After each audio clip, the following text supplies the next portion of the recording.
Welcome to the Software People Stories. I'm Shiv. I'm Chitra. And I'm Gayatri. We bring you interesting, untold stories of people Associated with the creation or consumption of software-based solutions. You'll hear stories of what worked, and sometimes what didn't, you will also hear very personal experiences. and insights that would trigger your thoughts and inspire you to do even greater things.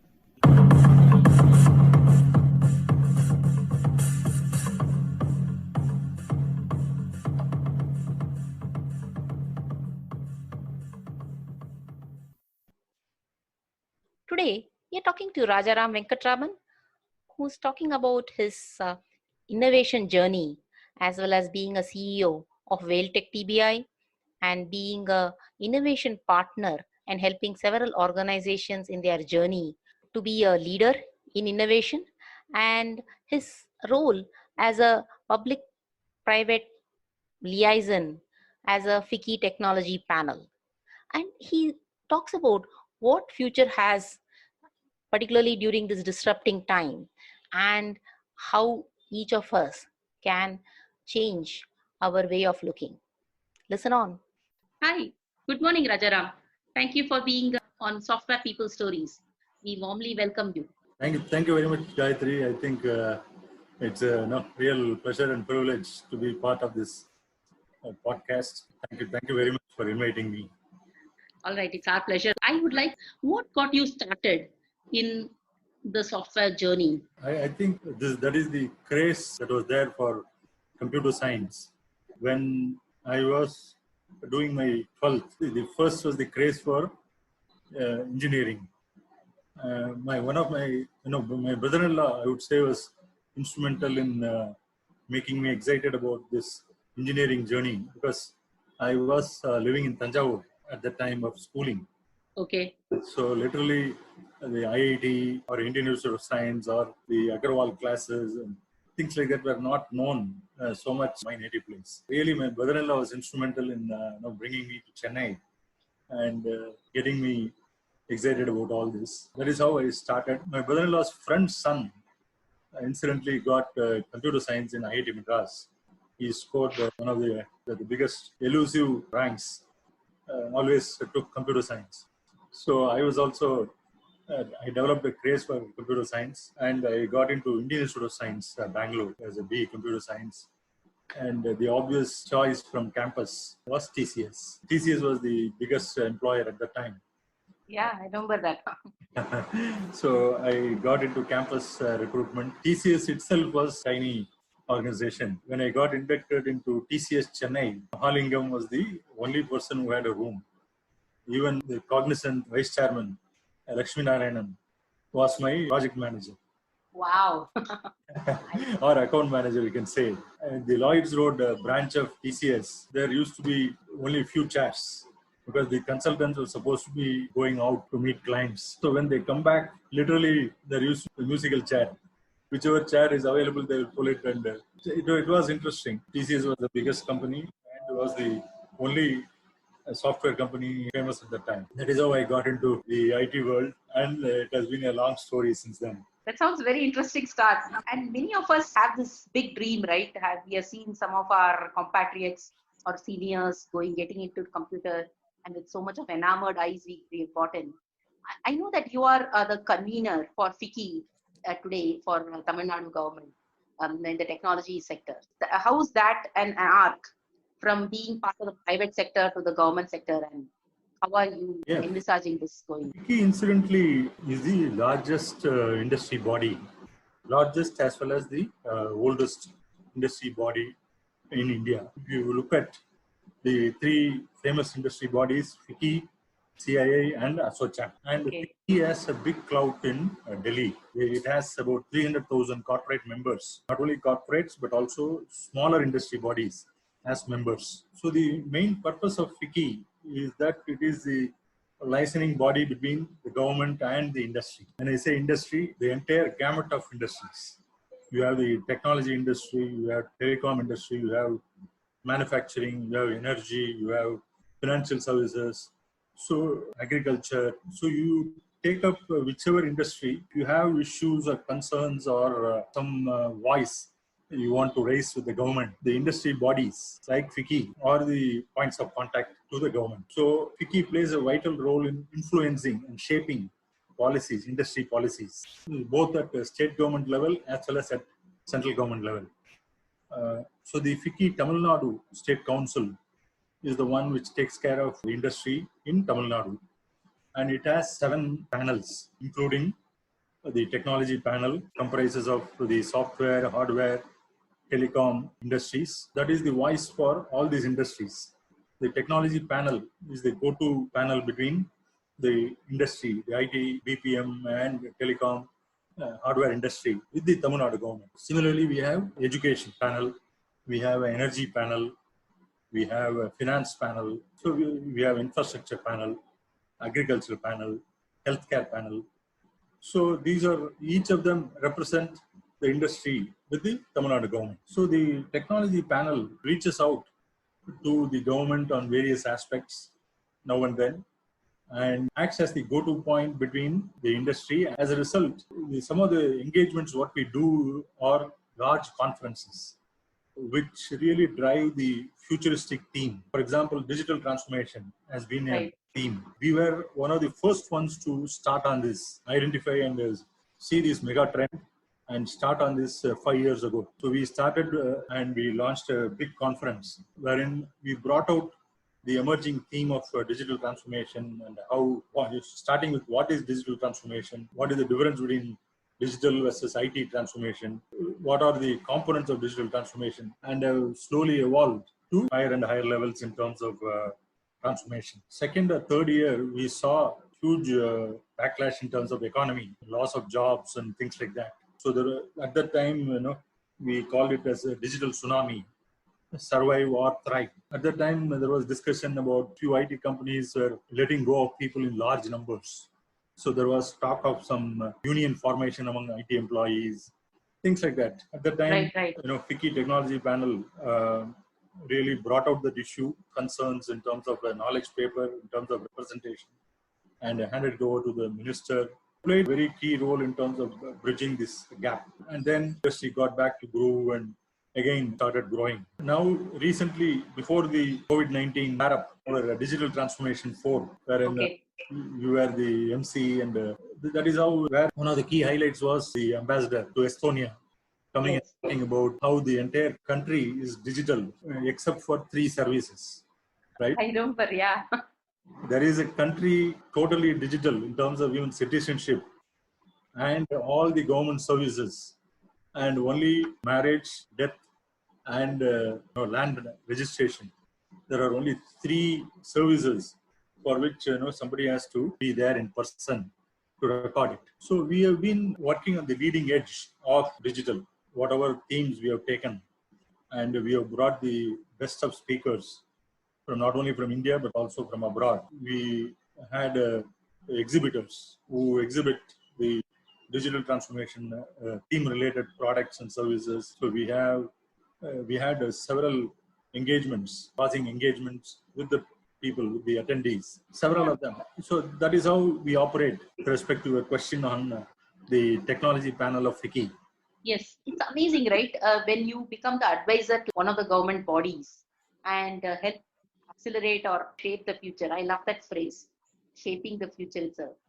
Talking of digital transformation, right? Now, most of us are all working from home in our own place, but we see things moving and moving faster than ever before. How does this impact digital transformation in its core? Do you think it's going to accelerate, decelerate? What is your opinion on this? See, the COVID-19 is a big accelerator for digital transformation. Primarily, the fact that people cannot meet physically anymore, cannot travel out of your homes, causes significant, disruption to existing services and existing happenings. Quite true. So if you call that, if you see disruptions in the past, they have never been this long in terms of inhibiting your mobility, inhibiting your travel, inhibiting your physical presence than COVID-19. At least in our lifetime, we have not seen any such disruption of this magnitude. And not only this, earlier the disruptions used to be very local. For example, Chennai had a tsunami, Chennai had an outage, or but Bangalore or Bombay or US will be working. Correct, correct. This is COVID-19 is very unique because the whole world is paralyzed. So this has caused so many positive things in terms of the Indian IT industry and BPM industry, because we are quite used to working. At least companies like Infosys have been encouraging working from home. IBM, Accenture, Cognizant, they all had some sense of some percentage of people working from home, and they're quite familiar with the associated challenges, associated benefits, associated savings. It was quite easy for us to literally move back the work environment to the home. So the work from home was easily adopted by the IT and BPM industry. The earlier challenges in terms of client blocking certain accounts, particularly financial services accounts, from going out of the offshore development center, the protected confines, those also were relaxed. Correct. So all this has enabled the acceleration of digital, and people who could not go and purchase things from the shops were closed. So people have resorted to e-commerce. The education sector, if you see, people could not go to university and the classroom. So they have quite easily adopted the tools, Google Meets and things like that.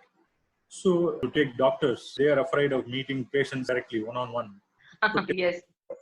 At least the initial part they can do through telemedicine. To take manufacturing, what I heard was TVS, Maruti, and many of the car manufacturers, because their showrooms have been locked out, but still they want to go ahead and book orders.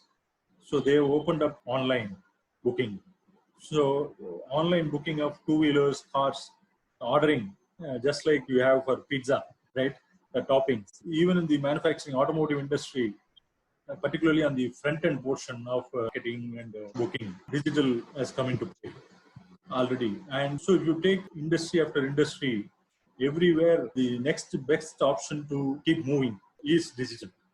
So people have started adopting digital in very, very creative commercial ways as possible.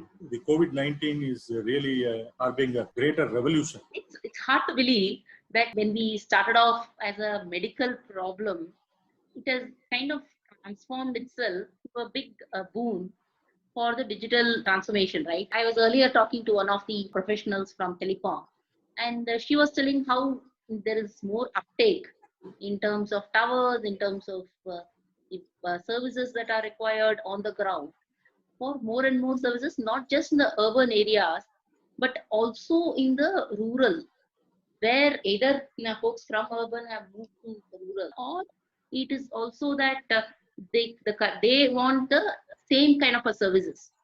So it is for leveling the whole land, right? It is morphed completely into a disruption, as you said, disruption at a scale that unfathomable scale, and every industry is undergoing a change. I didn't realize that automotives have started doing this, Rajaram. It's amazing how traditional organizations are also moving themselves and transforming themselves to the digital age. Yeah, definitely, Gayatri. I think one of the big developments have been the technology revolution. Even India has been exploring 5G, right? We're about to launch 5G in 2020. And the way this has come up, if you see the industry-wide impacts, which are the industries which have navigated this digital well, and which are the ones which have really suffered because of this. I would say the IT, telecom, these are industries which have navigated this very well. Even to a large extent, banking and financial services has been doing well. So the pharma sector has been really thriving. Look at the severe impacts. We have the aviation, tourism, maybe real estate, logistics. These have really hit very severely. So what it can potentially lead to is the fact that we are able to support 90% of our clients' requirements, even during this lockdown, is a very, very positive sign for the Indian IT and the BPM industry. Many of our clients, I hear the US globally, are very happy with the business continuity and disaster recovery and procedures, and the fact that we are able to deliver and keep their systems and also work on several projects has been a very, very key component of our bandwidth, our the internet penetration. I agree with you that some of our villages are just getting the fiber laid. If you take Tamil Nadu, there is a 2,500 crore order for laying out fiber across all the villages. So I'm sure by the end of this year, even our rural will have very good connectivity. Thereby, the penetration or availability of various services, even in the rural belt, will be very high. And that itself is a dream, right? When we got started, having a computer in itself was a big thing, right? Having for a computer to thrive, we need to have a AC and all of those things. Now, being able to have software available in your arm or in your back pocket for that matter, and all the services required. I love the fact that the story that you told about ordering a bike or a car with all the top-up services, to ordering your chosen flat or apartment. Everything that you can do right now and that is a big one. You covered various industries that are moving. So what about innovation? How are organizations or teams innovating themselves as far as this disruption is concerned, or in general? How are they really? Yeah. I also incidentally lead the VelTech TBI, Technology Business Incubator, entrepreneurship ecosystem. Okay. We have more than 150 startups who are registered with us. Okay. Wow.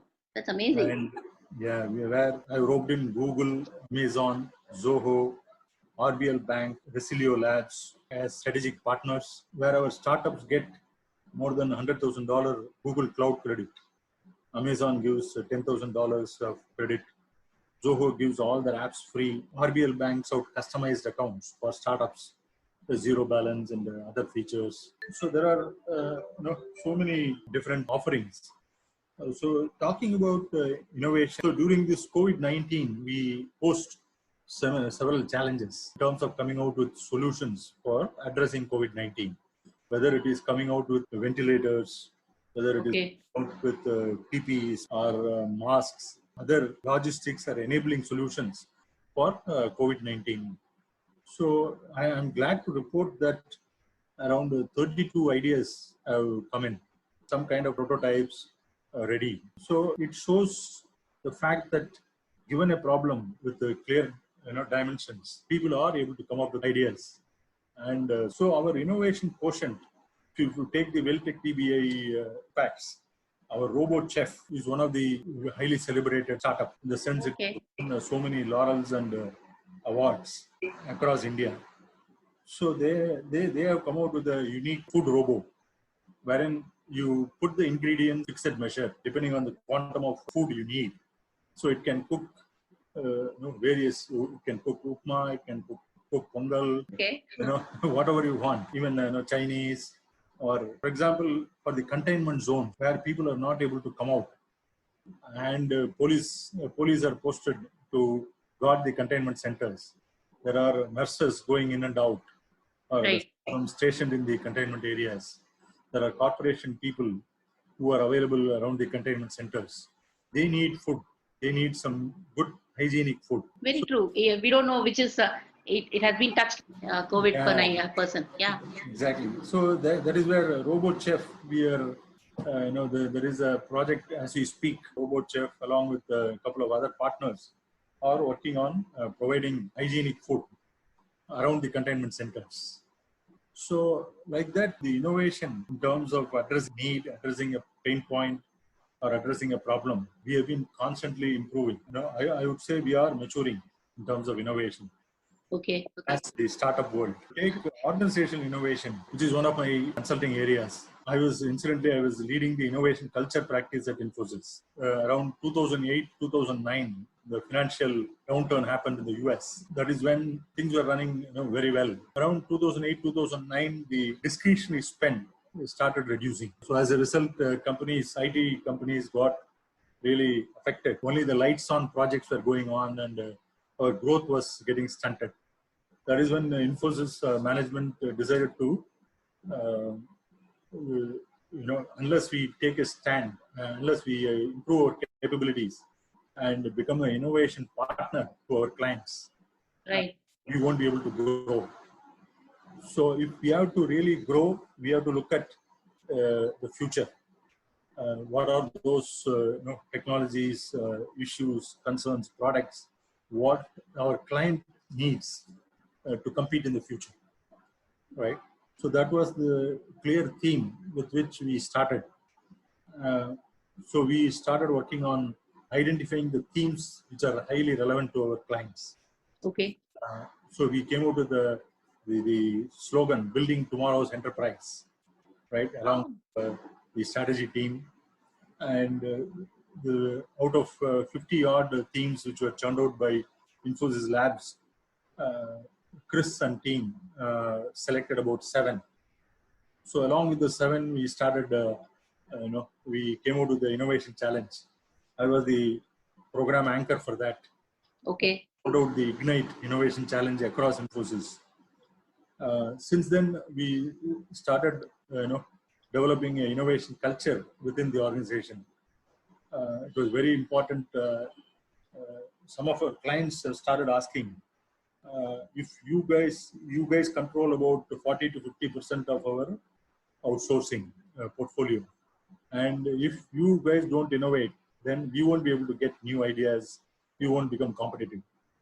So every portfolio of the every client, we wanted to build the innovation competencies and the innovation outcomes. So we started the innovation culture practice and we started created a platform, started institutionalizing innovation. So we started with Ignite as an innovation challenge, then rolled it out across accounts, across delivery centers. For example, Hyderabad delivery center, Ravi was the delivery center head. Okay. So we to roll it out across Hyderabad DC. So we instituted this innovation campaign across Hyderabad DC. Then we have done it to over 20 different accounts within Infosys and created a pipeline, $20 million pipeline of ideas, and got about $3 million revenue realized through innovation. Okay. Later, this innovation was taken up in a broad scale across the company and almost instituted across every project. Today, every project has got a innovation bucket, right? So that is how this got institutionalized. After Infosys, I started my consulting around the innovation. I also got incidentally, I got a patent, US patent. Okay. Innovation farming, systematic innovation farming. Okay. So Wow, I didn't know that. Okay. Yeah, I asked the question if with the capability maturity model in software processes, we are able to institutionalize good process capabilities and thereby reduce defects. So on the innovation side also, we should be able to create new products, new services, and reach a higher state like Apple, wherein there is a high predictability in terms of the product's success, in terms of gaining innovation premium, things like that. So I started working on that model, and finally, there's a 7-step model. I got the US patent. Okay. Okay. Filed by Infosys, and I was the author. So I kind of use some of the techniques in my consulting, and Quadrant 4 was a company which was struggling in terms of growth. So I was hired as the innovation partner. So we started building innovation capabilities in terms of started working with the teams to find out where they are. Incidentally, it was alarming to see that even within a project team, the middle finger doesn't know the index finger. Okay. Index finger doesn't know the ring finger. That was the kind of, each one knew that their area, what is that they need to deliver to the client. So it was so narrow, and people did not have the larger picture in terms of what is the problem they are solving for the client. What are the clients really futuristic? How do we make the client competitive in their space? What are the issues of relevance for them? How do we make them, more profitable? How do we make them more competitive? How do we future-proof them? These are some of the questions. There was nobody who was asking all these questions. So some of the initiatives I did in terms of deepening the domain knowledge, deepening the technology knowledge, then brought out the innovation tools and techniques, awareness building. Okay. And we did several workshops, and then clients started asking. So our team started asking the client various questions to understand more about the customer and their business. Then the customers started asking, oh, what is that you guys are doing, new. Then we talked about the innovation initiative, and we created a pipeline of ideas. And then the clients asked me to come there to US. So I visited their top 10 clients along with the management team. We presented the ideas, and as a result, $3 million of revenue pipeline newly got generated. And when I was there, about $1.5 million got realized. Wow, that's a great one. Yeah, before the company got absorbed by another company. So I think the three-box thinking by Professor Vijay Govindarajan is a very, very apt tool to really question where each company stands. For example, the box 1 is about obsession with the present. Box 2 is about selectively forgetting the past. What worked in the past may not work in the future, so as things are changing. And box 3 is about the future. What is your future business, future customers, future technology, future employees, things like that. So if you look at companies, they're 99%, they're obsessed with the present in terms of the current quarter, current competitors, current employees, current skill set. So as a result, they are not able to look beyond, let's say, 6 months or 1 year. Whereas things out there are changing quite rapidly. There are non-traditional competitors coming into play, competitors who are adopting new technologies, who are rapidly altering the market space. So as a result, what companies need is a larger focus and a larger investment on innovation labs, innovation investments, so that they're able to sustain, they're able to thrive, they're able to really compete for the future, right? Very, very important theme. Yeah, and see, this whole thing about innovation culture and having those grassroots level innovation is super critical, right? The doing is one thing, but having that investment and having that mindset and making it happen is also a drive that is required, not just at a grassroots level. I think at a leadership level also, that is a important change that we are seeing with several of the clients that I'm seeing. They're saying, today is one thing, but tomorrow, how do I survive? That is something that can only be driven from an innovation angle. Yeah, very true. Very true. See, as leaders, I would attribute 60 to 70% their time and investments need to be focused on the future. What the future means is there is uncertainty, there is technological change, there is demographic change, there are geopolitical changes. So you need to literally constantly think about or track the various trends going out there and identifying what are relevant to the clients, what can potentially really become big. What is that we can drive the future? The innovation as a mindset, innovation as a theme, highly relevant to the senior leaders. So that is something we, in the Indian leaders, it has started sinking in. People have started focusing on innovation. And very often, this is not something most of them can do internally.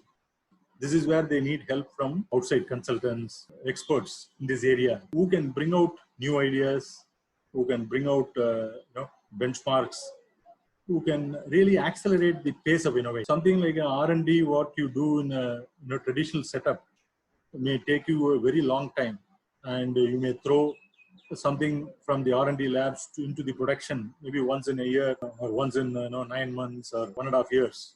That kind of speed is not at all enough for the times of today. Wherein Navya Insights, I have come out with a model that in 90 days, given a problem, you should be able to generate ideas, basically crowdsource all the ideas and zero in on what are those small set of ideas which are going to work on for the company. In a matter of 6 to 9 months, we should be able to make a big change in the way the company operates and provide a lead in terms of innovation and positioning for the future. Agility has become a very, very important theme, not only in the software development processes, but also in the way the businesses are conducted, right? It's not, it's entire exactly. business ecosystems are changing so rapidly. So Correct. that is, unless you innovate, you actually can't even exist as you are today. Exactly.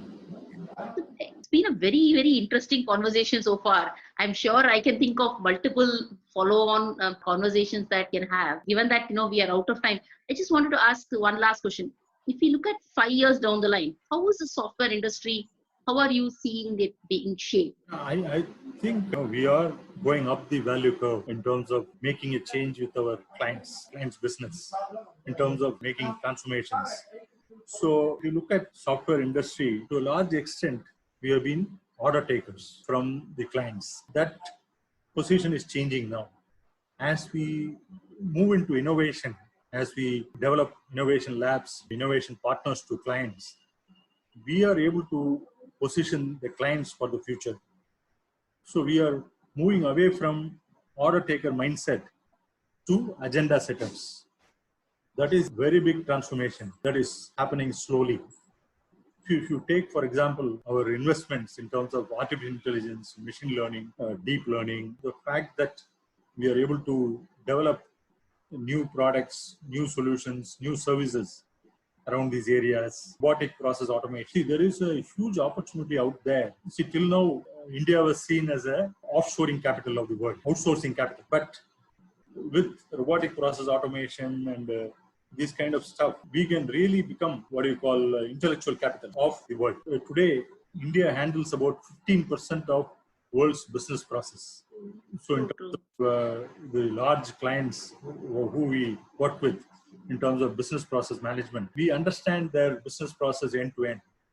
So with our RPA capabilities, or we call it intelligent process automation capabilities, we are able to rapidly automate those business processes, thereby deliver significant competitive advantage, cost savings, and also we become the center of managing the entire business process. Imagine if we can take control of 60% of the business processes of the world. That will be a significant intellectual capital we'll be managing. And what that will cost India to be not anymore just another vendor partner or anything, but India will become an integral part of the entire value chain. And for next 20, 30 years, we cannot be, nobody can dilute this. It is the core engine with which all those businesses will be run. So that will be a significant positioning, and that will be a significant commercial opportunity. That will alleviate many of the job losses that are happening today, but that will also require skill set to be enabled. Absolutely. Okay. So if you take the high-tech technologies like artificial intelligence, machine learning, deep learning, while we have certain skill set, but that is not enough to scale rapidly. and become integral to many of our clients. So the huge advantage in terms of digital transformation that is happening at our client locations, everywhere the digital transformation is happening, more and more data is getting generated, more and more of this data needs to be analyzed and intelligent decisions have to be taken. All this means that they need tools, they need, that is where India can ramp up quite fast. And also there is a huge opportunity of being the intellectual capital of the world. Amazingly put, Rajaram. I love the fact that you started with from outsourcing intellectual capital of the world. Future is looking bright. I guess we also have to reinvent, as you rightly put, reinvent our techniques, our technologies, as well as our own abilities, right? We have to be constantly on that learning mindset. Yeah, see, the other one, which is really driven by COVID-19, is the opportunity in terms of moving away from China. So there are going to be a whole lot of companies which are really going to be moving away from China in terms of manufacturing, in terms of chemicals and intermediates, in terms of even some technologies. So if India can assess and really ramp up very fast, the next 1 to 2 years are very crucial. That is the time when people will be making a whole lot of decisions to kind of de-risk from China. That will be another opportunity for India to accelerate. Very true, very true. And see, every disruption brings its own set of opportunities, and we have to just catch them at the right time with the right way of making it happen. Very well put, Rajaram. Any final words for our listeners, Rajaram, that you want to share? What I would like to say is, even though the COVID-19 has created that in terms of job losses, in terms of reduction in opportunities, very bad news coming from our client markets, I would like to flip it and see this as a big example. If you see US President Donald Trump requesting India for certain medicines, right? That is when we start thinking about what are all the things we do for the world. It is not only Trump, there were several countries which requested for that hydrochloroquine. So if you really look at the pharma value chain, India is a very, very significant component. Just like IT, India is also the almost pharma capital of the world, along with China. Similarly, a lot of manufacturing happening in India. It is not that it is not happening in India that we have to depend on China, because China is able to do it at a lower cost. Our heavy engineering industry could not really compete in terms of cost. Take out China from the equation, even our manufacturing will start improving. And our IT and BPM sector will elevate to the next level in terms of AI, ML, robotics, and other emerging areas.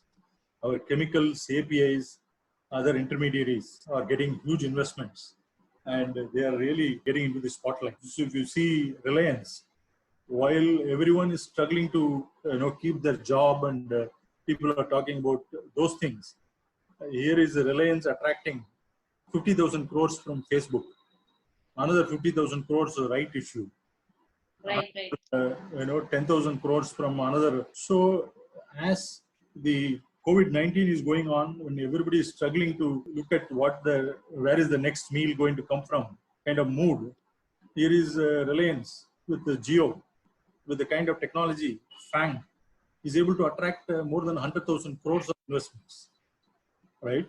So it is all, we have to look at it from a positive mindset, look at it in terms of opportunities, look at technology and scaling, and the world as a market. I think it is very important to see the positive side of things the last year. Then we will be able to not only survive, but also thrive in this post-COVID-19 world. Thanks once again, Gayatri, for inviting me. And thank you, listeners. Hope it is useful. Oh, it was awesome. Thank you so much for the excellent conversation. I'm sure our listeners would love it.